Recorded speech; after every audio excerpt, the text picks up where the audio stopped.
I'd like now to move to a presentation by CNSC staff as outlined in CMD 15H5 and H5.A. I understand that Dr. Newland will make the presentation. Over to you.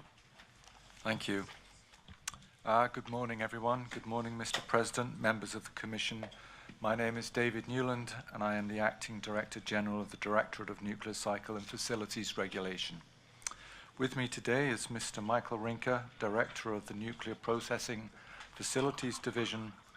We also have licensing and compliance staff, as well as subject matter experts with us to help answer any questions that the Commission members may have. We are here today to present Commission member document CMD 15M5 entitled A License Renewal SRB Technologies Canada Incorporated. I will now pass the presentation to Mr. Michael Rinker. Thank you.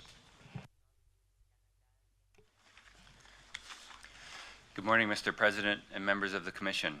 My name is Michael Rinker, and I am the Director of the Nuclear Processing Facilities Division at the CNSC.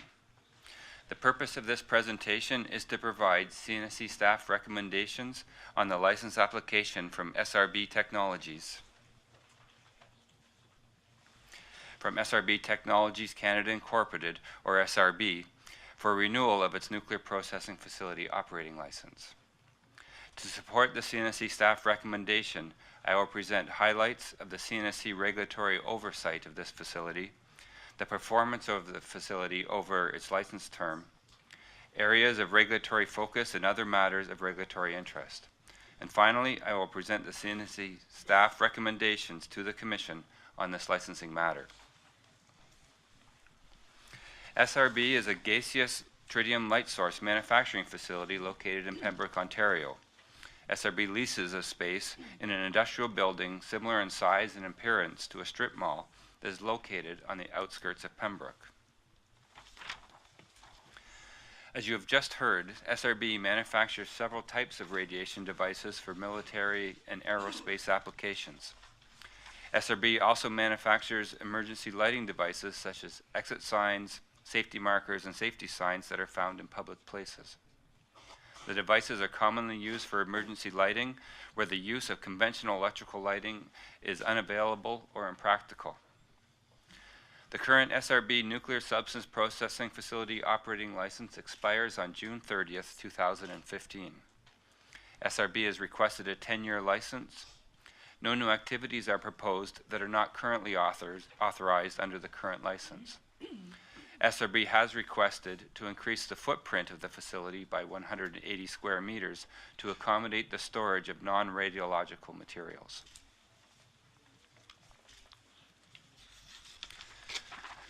This slide provides a timeline of licensing actions related to the SRB facility. In 1990, Saunders Roe Canada Incorporated, now SRB, was issued a radioisotope license by the Atomic Energy Control Board to produce tritium-filled glass tubes for use in self-luminous emergency exit signs. As a result of the Nuclear Safety and Control Act coming into effect in 2000, SRB was issued a Class 1B Nuclear Substance Processing Facility operating license for the same activities it had conducted in the 1990s. This licensing action was accompanied by an environmental assessment that concluded the resulting dose to workers and members of the public would be minor, and the environment and the health of Canadian citizens would be protected. However, the report identified the requirement for an environmental monitoring program. In 2005, SRB was issued a 1-year license with restricted conditions due to SRB's failure to control releases of tritium that resulted in groundwater contamination. In 2006, SRB applied for the renewal of its operating license. However, the Commission was not satisfied that SRB could continue to operate due to its tritium releases and resultant groundwater contamination. As such, SRB was not permitted to process tritium. From 2006 to 2008, SRB undertook several steps to mitigate its tritium emissions and protect the groundwater resource. These mitigation measures including the replacement of oil pumps with pumps that do not use oil, changes to tritium handling practices, and retrofitting the filling rigs. In 2007, This SRB license was amended to allow SRB to assemble signs using light sources manufactured elsewhere. At that time, the Commission requested CNSC staff to initiate research studies on tritium releases in Canada. In response, the CNSC staff undertook several research projects under the banner of the Tritium Studies Project. In 2008, SRB applied to the CNSC to amend its license to resume processing of tritium for a period of 2 years. The Commission concluded that SRB had made major improvements to its qualifications and performance in the area of environmental protection. Consequently, SRB was issued a 2-year nuclear substance process facility operating license. Between 2008 and 2010, CNSC staff conducted tritium studies under the banner of the Tritium Studies Project. The project resulted in 7 CNSC publications that are now available on the CNSC website. In 2010, SRB's operating license was renewed for a period of 5 years. At the time of renewal, CNSC staff provided additional information on groundwater, detailing the trend in tritium concentrations in residential wells, CNSC staff's assessment of the movement of tritium in groundwater, and CNSC staff's conclusions.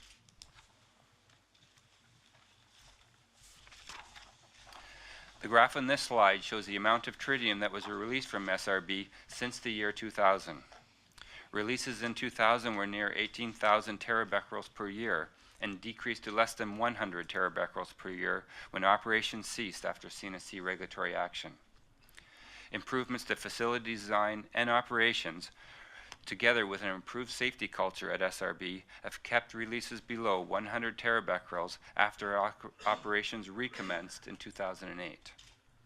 The blue insert is an expanded view that better illustrates the low releases since 2008 and during the current licensing period. Tritium releases from the SRB facility to the environment occur by way of stack releases. Tritium is not released directly to groundwater. Tritium, because of its association with water, is deposited on the ground surface as moisture or rainfall. Tritium then migrates through the soil to the underlying groundwater table, while releases to the atmosphere and deposition on the ground surface can occur relatively quickly. The migration of tritium from the ground surface to the underlying groundwater takes approximately 5 to 8 years near the SRB facility. This is an important distinction for impacts to groundwater. And this understanding of tritium behavior in the environment is the basis for a restriction on the SRB facility to stop operations during rainfall events. This figure provides the most recent average annual groundwater monitoring data near the SRB facility. As expected, the highest tritium levels in groundwater occur adjacent to the stack at SRB. The groundwater flow direction is towards Muskrat River. However, groundwater flows very slowly in this area, on the area of a few meters per year, and Muskrat River is approximately 400 meters from the SRB facility. The concentration pattern observed in this slide is reflective of the aerial deposition pattern and not the migration of a plume. That means that values in Muskrat River are not expected to increase from what is observed today. The river is protected and will remain protected. Tritium values in wells located in the nearby residential area are near or below 200 becquerels per liter. These values are well below the provincial drinking water standard of 7,000 becquerels per liter. Moreover, these residences are connected to the municipal water supply whose intake is from the Ottawa River. Monitoring data from the Ottawa River are near the detectable limit of tritium of 5 becquerels per liter. During SRB's last license renewal application in 2010, the Commission, as well as CNSC staff, were concerned about the apparent increasing trend of tritium concentrations at monitoring well MW6-10 under the SRB stacks. CNSC staff were paying serious attention to the matter and conducted groundwater modeling to gain some knowledge as to whether the increasing trend would continue, and if yes, for how long. CNSC staff also wanted to independently verify the licensee's conclusion that the high tritium concentrations in the soil were due to historic practice and not related to current emissions. CNSC staff used modeling to help provide the Commission with information for the regulatory decision-making. The modeling results for tritium concentrations at groundwater monitoring wells at this SRB site predict the concentration trends and is based on average hydrological and hydrogeological parameters using soil moisture data obtained in 2006. The modeling gave staff confidence that at the time of the work in 2010, the tritium concentrations were caused by high tritium concentrations in the soil due to previous year's inventory, and that tritium concentrations in this monitoring well would continue to increase for a short period of time, and then they would eventually start to decline. In the plot, additional measured data from 2010 to 2014 were added to the 2010 prediction. From this plot, one can see that although there is high variation in the measured data, they do support the predicted trend to provide further evidence to confirm CNSC's understanding of the behavior of tritium in the groundwater. The data plotted on these graphs provide additional evidence that groundwater conditions near the SRB facility continue to recover after relatively high concentrations that were observed previously at this facility. The figure on the left is a monitoring well that is located adjacent to the SRB facility. This well is for monitoring. It is capped and locked and is not accessible for drinking. Concentrations in this monitoring well exceeded 100,000 becquerels per liter in 2007, but have since declined to below the provincial drinking water standard of 7,000 becquerels per liter. The figure on the right is a well located at a business located adjacent to SRB.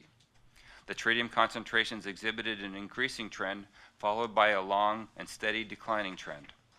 This observation is also reflective of high concentrations of tritium in the soil profile when emissions were high, followed by a period of recovery or improvement now that SRB has greatly reduced its releases to air.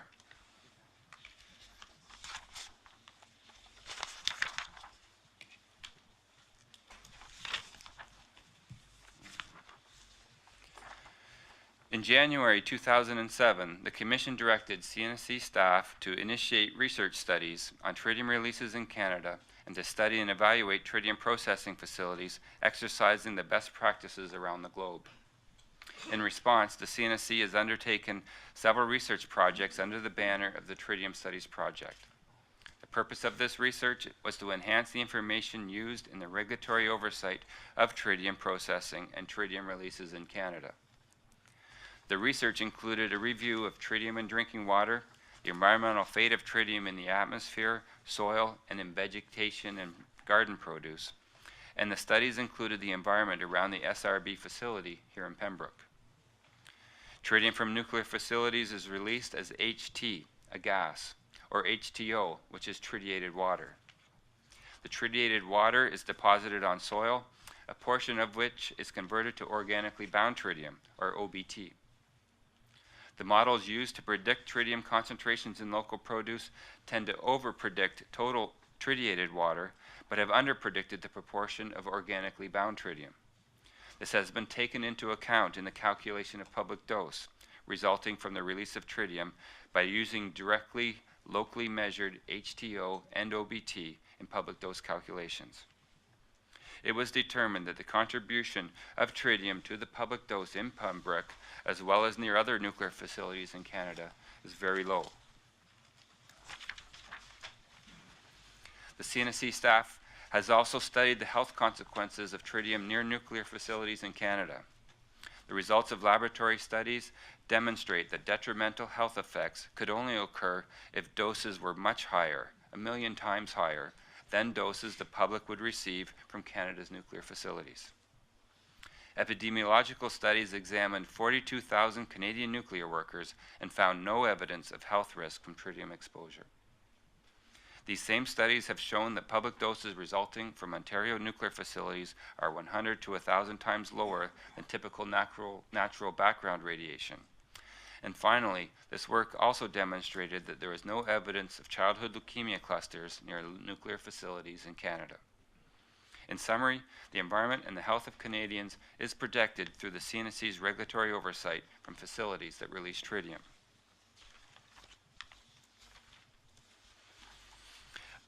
I would now like to focus this presentation on today's application for the renewal of the SRB operating license. Licensing considerations were based on CNSC staff's review of the license application and the information submitted to support the application. In addition, CNSC staff assessed SRB's past performance and its compliance with the regulatory requirements of 13 safety and control areas and other matters of regulatory interest. A summary of this assessment is provided in the following slides. In general, SRB's compliance record over the past 5 years has demonstrated a commitment to safety and to transparency. CNSC staff are recommending the removal of the safeguards license condition from SRB's new license because the existing license condition is redundant with Section 12.1.1 of the General Nuclear Safety and Control Regulations, which states that every licensee shall take all necessary measures to facilitate Canada's compliance with any applicable safeguards agreement. For licensees with small inventories of low significant materials, the General Nuclear Safety and Control Regulations alone is considered sufficient. For SRB, this regulatory requirement applies to a quantity of depleted uranium that is used in SRB's process. All shipments of tritium to international destinations or receipt of tritium from an international destination must be authorized by the CNSC through the issuance of a separate license under the CNSC's Nuclear Non-Proliferation Import-Export Regulations. The proposed removal of the safeguards license condition will not alter in any way the non-proliferation obligations on SRB in regards to tritium, which are derived from the CNSC regulations. Lastly, I wish to take this opportunity to clarify the status of tritium with respect to IAEA safeguards agreements. As per the Treaty on the Non-Proliferation of Nuclear Weapons and the Canada IAEA Safeguards Agreement, IAEA safeguards cover uranium, thorium, and polonium-239, which are materials which could be directly or indirectly used to make a nuclear weapon. While tritium can increase the yield of a nuclear explosion and is thus covered by the CNSC's Nuclear Non-Proliferation Import-Export Regulations, it cannot generate a nuclear explosion on its own and so is not under IAEA safeguards.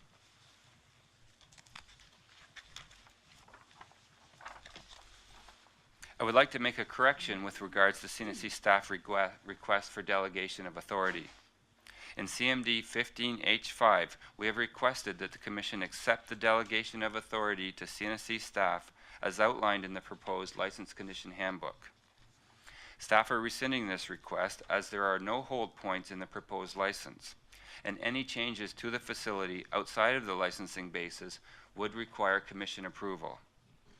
The License Condition Handbook will be modified to reflect this change before it would be issued to the SRB should the Commission decide to renew the license.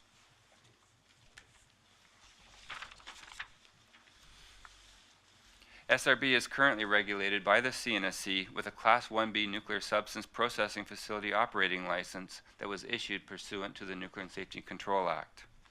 In general, after the Commission grants a license, the role of CNSC staff is to provide the regulatory oversight in order to ensure that SRB is operating its facility in a safe manner in compliance with the Nuclear Safety and Control Act, its regulations, SRB's operating license that authorizes its activities, and SRB's programs that are used to meet the regulatory requirements. To ensure the facility operates safely, CNSC staff apply a risk-informed approach to the compliance oversight of the SRB facility. The level of risk at this facility is considered in the development of compliance verification program and the frequency at which safety and control areas are inspected. As part of the compliance oversight, CNSC staff perform inspections, desktop reviews of SRB's programs and procedures, event reviews, and reviews of annual compliance monitoring and operational performance reporting. Performance at each safety and control area is continually assessed by CNSC staff and reported annually in CNSC staff annual reports to the Commission. CNSC staff ensure that SRB staff are qualified to perform their work, that the facility and equipment is maintained and updated if necessary to respond to lessons learned from operating experience. CNSC staff track all identified non-compliance to resolution. Any risk significant issues are brought in front of the Commission as per the event initial report process.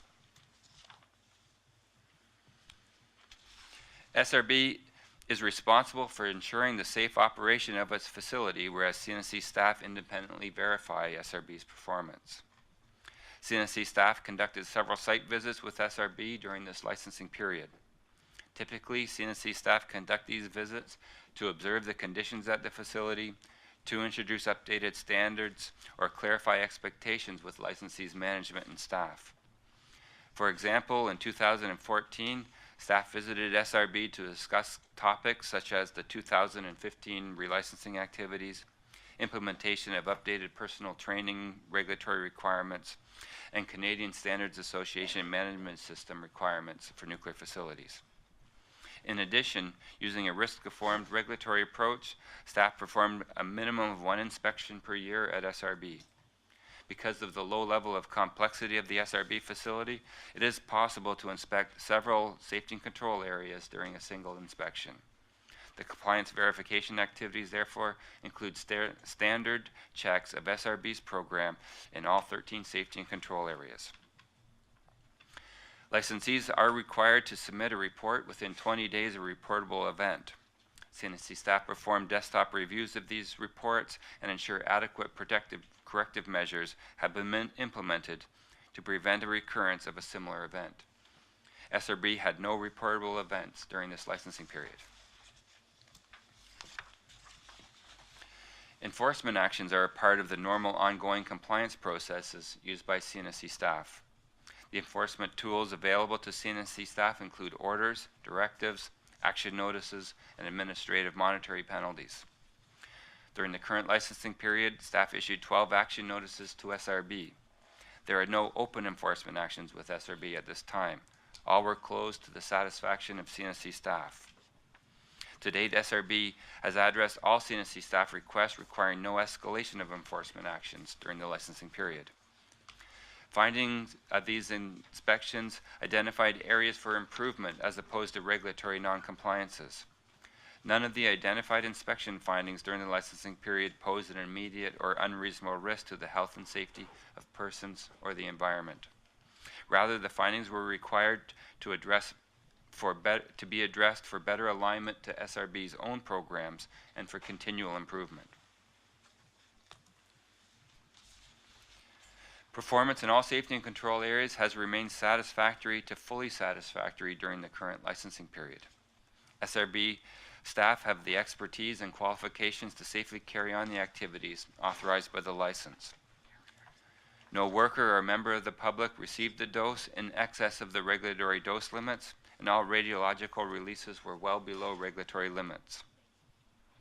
An environmental assessment under the Nuclear and Safety Control Act and its regulations was conducted for this application.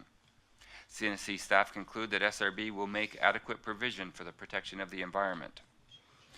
Only one lost time incident occurred during the licensing period. SRB's programs were implemented and maintained effectively in accordance with its own operational requirements and license requirements. This slide provides a summary of SRB's ratings over the current 5-year licensing period for 13 safety and control areas. Overall, the safety and control areas range from satisfactory to fully satisfactory.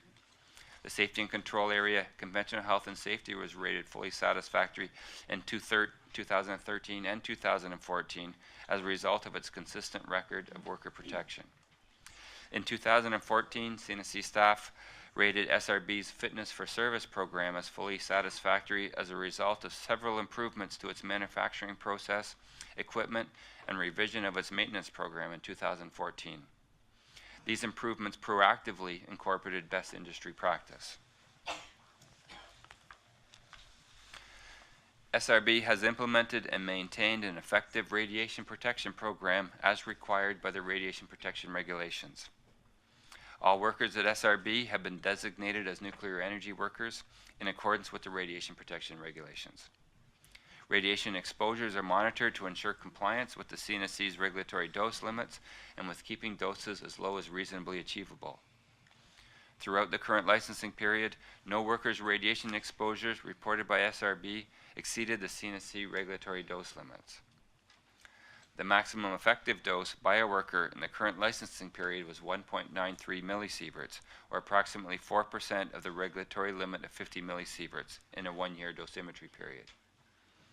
The yearly variation of SRB staff's radiation exposure is directly correlated with three primary factors: the level of tritium processing, the types of light sources being manufactured, and the results of ALARA-driven improvements to manufacturing processes, equipment, and programs.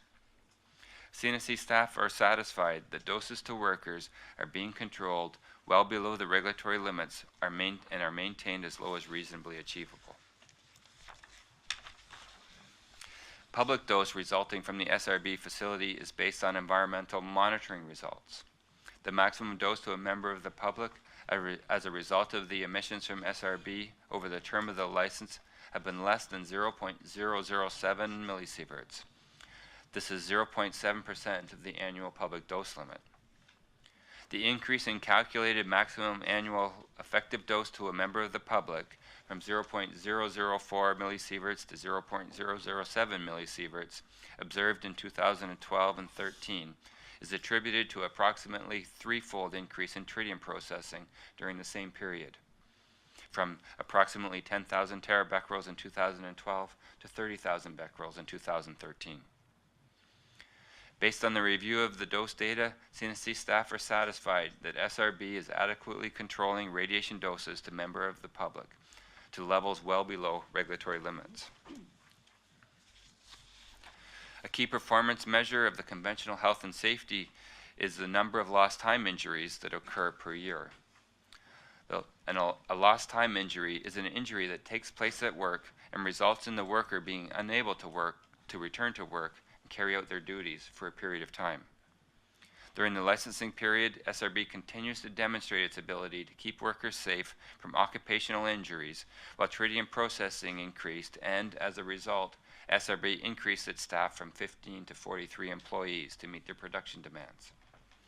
Only a single lost time injury occurred during the current licensing term as a result of an injury that occurred during the machining process in a zone where no tritium is handled or processed.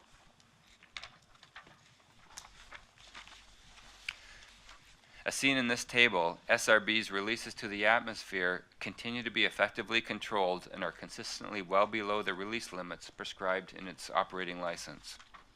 The release limits are based on environmental protection and ensure sustainable use of groundwater resources, as well as consideration of public dose implications. The release limits for SRB are much lower than would be required to protect the public, so that groundwater as a resource can also be protected. There were no license limit exceedances during the current licensing period. However, during the period of October 28th to November 4th, 2014, there was a gaseous tritium action level exceedance of the weekly action level for tritium. The release represented 3.7% of the annual release limit for total tritium. SRB conducted an investigation into this exceedance to identify the contributing cause and root cause. SRB's investigation concluded that the higher tritium emissions were related to a leak in a gaseous tritium light source and a second leak in a manifold gauge. CNSC staff reviewed SRB's investigation report and corrective actions and found both to be acceptable. SRB continues to effectively control tritium releases to air from their facility and are well below license limits. The monitoring data for releases to the sewer system from 2010 through 2014 are shown in this table. The data shows that liquid effluent from the facility continues to be effectively controlled and that tritium releases are well below the license limit. The IAEA has published IAEA Tech Doc 1000 titled Clearance of Materials Resulting from the Use of Radionuclides in Medicine Industry and Research. This document provides a method for calculating permissible releases to sewer systems that would ensure that municipal workers are protected if all the tritium remains in the sewage sludge and if all the tritium is released to a small river system. The CNSC has selected 20% of the level that is determined from this international approach as the license limit, and SRB has been releasing tritium at much lower values relative to the license limit. SRB continues to effectively control both releases to air and releases to the sewer system, and all releases remain well below license limits. SRB has a very good safety record. There are currently no safety concerns, and from CNSC staff perspective, no impediments to renew the operating license. Nevertheless, CNSC staff have regulatory focus areas which stem from Commission's direction, from operational experience, and/or new research findings. The two main focus areas for this license renewal are, first, the implementation of updated standards and regulatory documents, and second, environmental monitoring.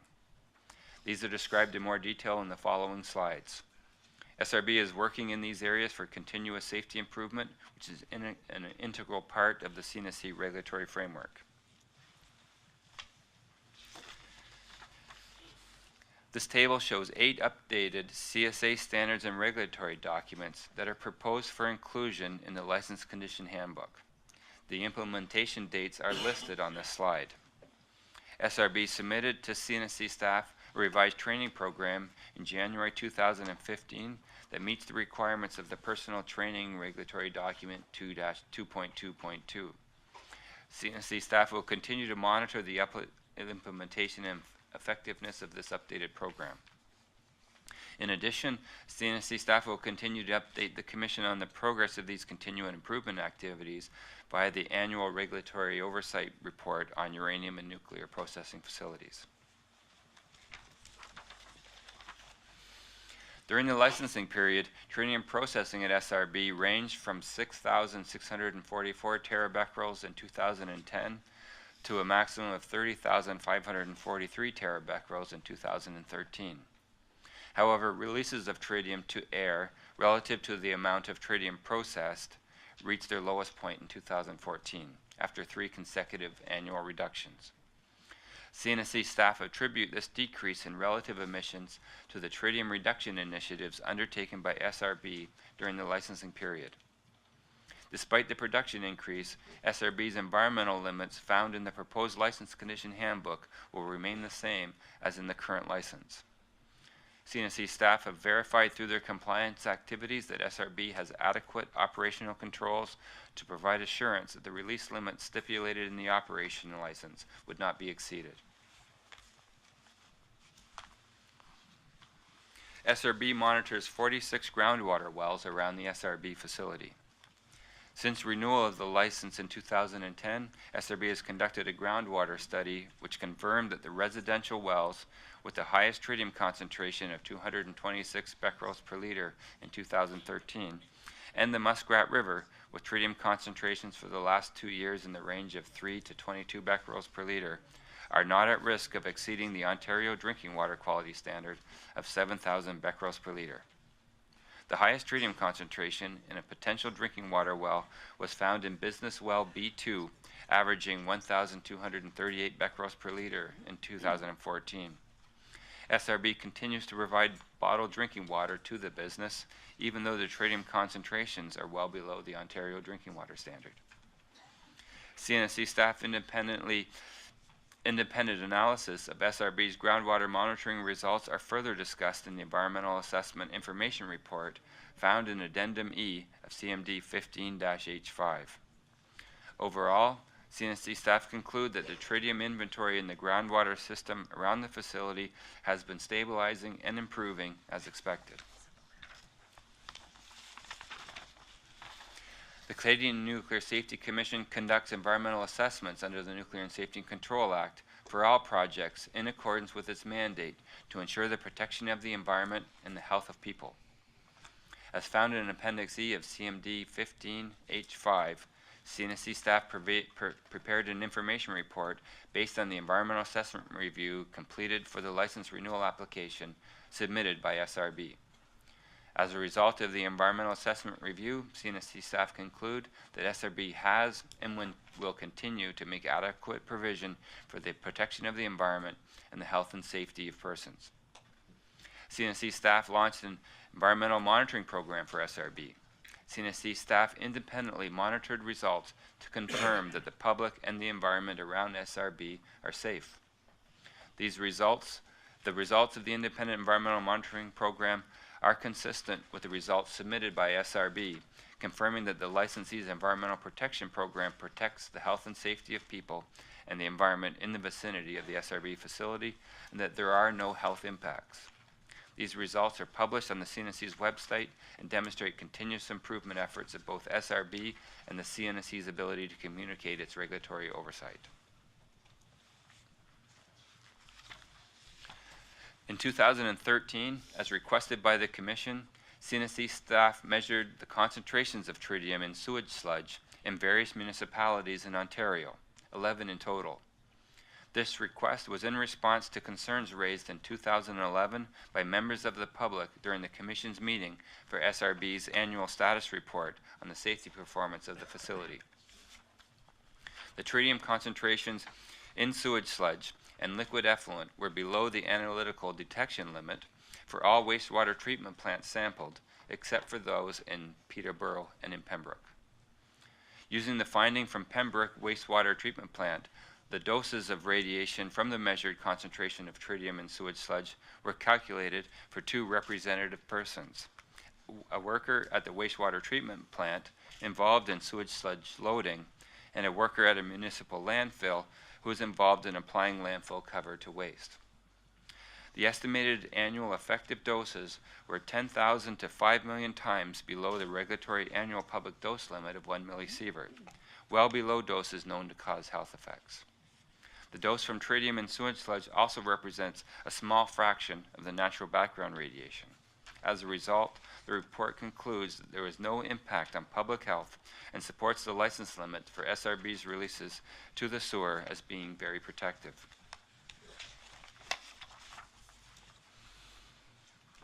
The CNSC ensures that all of its license decisions under the Nuclear Safety Control Act uphold the honor of the Crown and consider Aboriginal people's potential or established Aboriginal and/or treaty rights pursuant to Section 35 of the Constitution Act, 1982. Aboriginal groups who previously expressed interest in being kept informed of CNSC license activities occurring in their traditional territories were sent letters in December of 2014 providing them with information regarding the license renewal application, the opportunity to apply for participant funding, and details regarding the Commission's public hearing.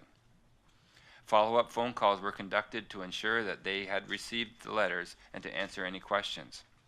To date, CNSC staff have not been made aware of any concerns related to the license renewal from the identified First Nation and Métis group. At renewal in 2010, the Commission exempted SRB from the cost recovery fee regulations. The exemption was temporary and conditional upon the payment of the fees as per the schedule stipulated under License Condition 16.1 of the current operating license.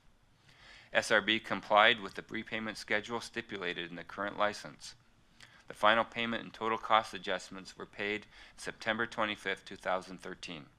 SRB is now in good standing with respect to cost recovery fee regulation requirements. As a financial guarantee instrument, SRB proposes to continue to use a revised escrow agreement and a revised security and access agreement, providing CNSC access to the funds.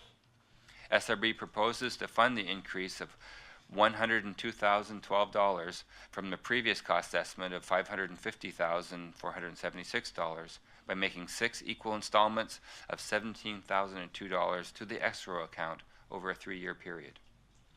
CNSC staff conclude that SRB's financial guarantee meets the applicable regulatory requirements under the Nuclear Safety Control Act.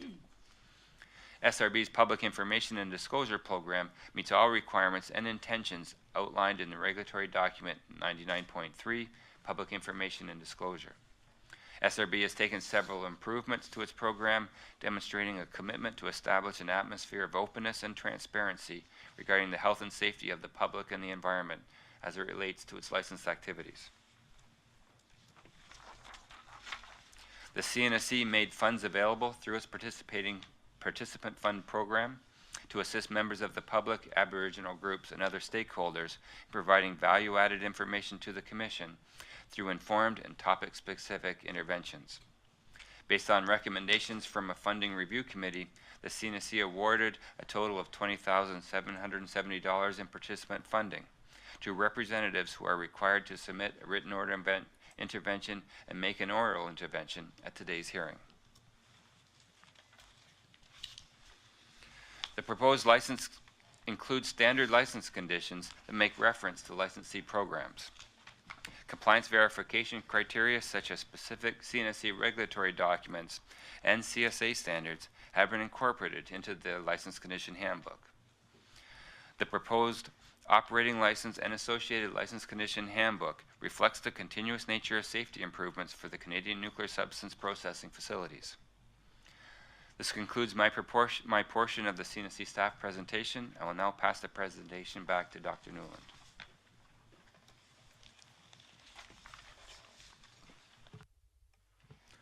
Thank you, Mr. Rinker. Based on the assessment of SRB's safety performance, CNSC staff conclude that as per Section 24(4) of the Nuclear Safety and Control Act, SRB is qualified to carry on the activities authorized by the license, and in carrying out those activities, SRB has made and will continue to make adequate provision for the protection of the environment, the health, and the safety of persons and the maintenance of national security, and measures required to implement international obligations to which Canada has agreed. Therefore, CNSC staff recommend that the Commission accept CNSC staff's assessment and conclusions. Pursuant to Section 24 of the Nuclear Safety and Control Act, the Commission renews the Nuclear Substance Processing Facility Operating License NSPFOL 1300-2025 for a 10-year period. And pursuant to Section 24 of the NSCA, the Commission accepts the revised financial guarantee set out in Part 2, Section 1.3 of the License Condition Handbook. Thank you. That completes staff's presentation. Thank you.